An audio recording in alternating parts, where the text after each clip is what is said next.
TDP నేత గంట శ్రీనివాసరావు మీడియాతో మాట్లాడుతున్నారు. ఆ లైవ్ చూద్దాం. చేస్తుంటే ఖచ్చితంగా కేంద్ర ప్రభుత్వం దిగొచ్చుండేది. కానీ ఎక్కడ కూడా కళ్ళబుల్లి కబుర్లు చెప్పడం, ఏదో కాకమ్మ కబుర్లు చెప్పడం, లేకపోతే కుంటి సాగులు చూపించడం, తూతూ మంత్రంగా మేము కూడా ఈ స్టీల్ ప్లాంట్ ప్రైవేటైజేషన్కి వ్యతిరేకం అని చెప్పి కబుర్లు చెప్పడం తప్ప ఆచరణలో ఎక్కడ కూడా దానికి సంబంధించిన పోరాటాలు కానీ లేకపోతే సంఘీభావం కానీ తెలియజేయాలి. ముఖ్యమంత్రి గారైతే ఈ నిర్ణయం వచ్చిన తర్వాత కొన్ని వందల సార్లు విశాఖపట్నం వచ్చుంటారు, విశాఖపట్నం ఎయిర్పోర్ట్కి వచ్చుంటారు, విశాఖపట్నం చుట్టుపక్కల ప్రాంతాలకు వచ్చుంటారు. కనీసం పోరాట కమిటీ కలవాలని ప్రయత్నం చేస్తే కూడా ఒకే ఒక్కసారి, అది కూడా ఎయిర్పోర్ట్ బయట ఒక టెంట్ లో, అది మొక్కుబడి తంతుగా కలిసి వాళ్ళ దగ్గర ఒక రిప్రజెంట్ తీసుకున్నాడు. మన పక్క రాష్ట్రాల్లో ఛత్తీస్గఢ్ వాటికి సంబంధించిన రాష్ట్రాలు అక్కడ ఒక ప్లాంట్ ప్రైవేటైజేషన్ కి కేంద్రం నిర్ణయం తీసుకుంటే అక్కడ ముఖ్యమంత్రి ఏ విధంగా స్పందించాడో ఒక్కసారి మనం గుర్తు చేసుకోవాల్సిన అవసరం ఉంది.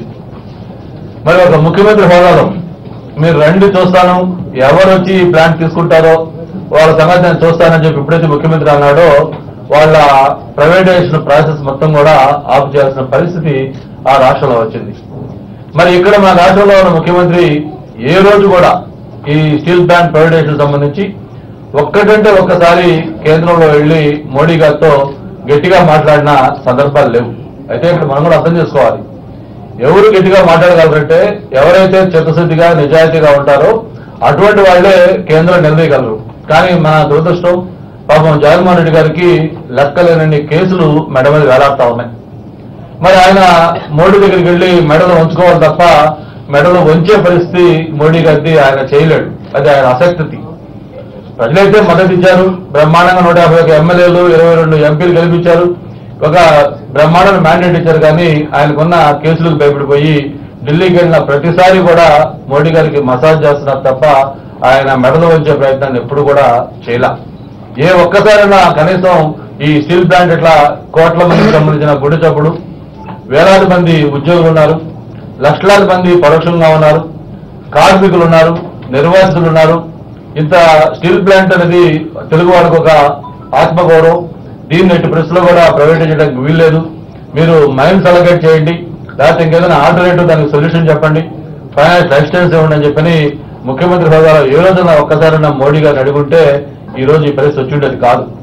మరి గతంలో నేను ఎంపీగా ఎర్రనాయుడు గారు, ఎంవీఎస్ మూర్తి గారు అందరూ ఎంపీలుగా ఉన్నప్పుడు కూడా ఒకసారి వాజ్పేయి గారు ప్రధానమంత్రి గారు అప్పుడు కూడా సేమ్ డిజినెస్మెంట్ ప్రపోజల్ పెట్టి కొంత దీన్ని డైల్యూట్ చేయాలని ప్రపోజల్ వస్తే ఆ రోజు ఎర్రనాయుడు గారి ఆధ్వర్యంలో చంద్రబాబు నాయుడు గారి ఆదేశాల మేరకు మేమందరం కూడా వాజ్పేయి గారిని కలిస్తే ఆ ప్రపోజల్ ఆగిపోయిన విషయాన్ని కూడా ఈ సందర్భంగా గుర్తు చేసుకోవాల్సిన అవసరం ఉంది.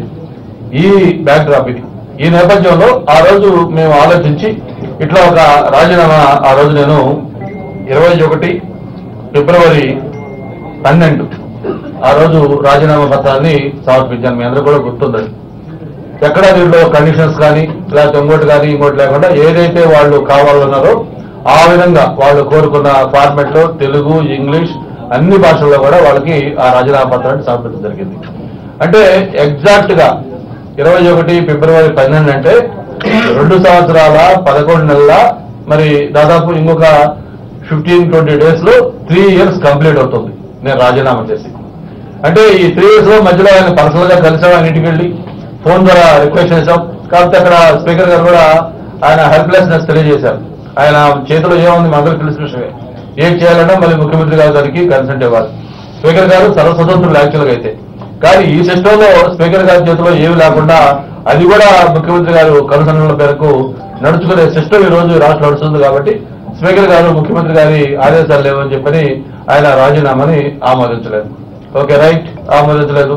మీకు రకరకాల కారణాలు, ఎందుకంటే ఆ రాజీనామా ఆమోదిస్తే బై ఎలక్షన్లు వస్తాయి, బై ఎలక్షన్లు వస్తే స్టీల్ ప్లాంట్ కోసం రాజీనామా చేసిన దీని మీద ఇక్కడ పోటీ చేస్తే ఆ మ్యాండేట్ ఎలా ఉంటుందో జగన్మోహన్ రెడ్డి గారికి బాగా తెలుసు. ఈ రూలింగ్ పార్టీకి ఒక చెంప తగులుతుంది కాబట్టి ఆ రిస్క్ తీసుకోవడం ఇష్టం లేక రాజీనామాని మీరు ఏదేదో కారణాలు చెప్పి దాన్ని వాయిదా వేశారు. మరి ఈరోజు ఇక 3 నెలలు కూడా ఇంక ఎన్నికలకి టైం లేదు. ఏప్రిల్ 16 ఎన్నికలు ఆల్రెడీ పార్లమెంట్ ఎన్నికలకు సంబంధించి ఆ నోటిఫికేషన్ కూడా ఇండికేట్ చేశారు.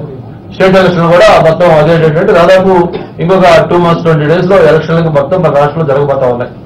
అంటే 3 ఏళ్ల క్రితం చేసిన రాజీనామాని 3 నెలలు కూడా లేని ఈ సమయంలో ఈ రాజీనామాని ఇప్పటికిప్పుడు ఒక దొంగచాటుగా కనీసం రాజీనామా చేసి 3 ఏళ్ళు అయితే అప్పుడు రాజీనామా చేశారు, స్టిల్ దానికి మీరు హోల్డ్ అయ్యి ఉన్నారా లేదా, మీ రాజీనామాను యాక్సెప్ట్ చేయమంటారా వద్దా అని కనీసం మినిమం సాంప్రదాయాలు కొన్ని విలువలు కొన్ని రోజు రాజకీయాల్లో పాటించాల్సిన అవసరం ఉంది.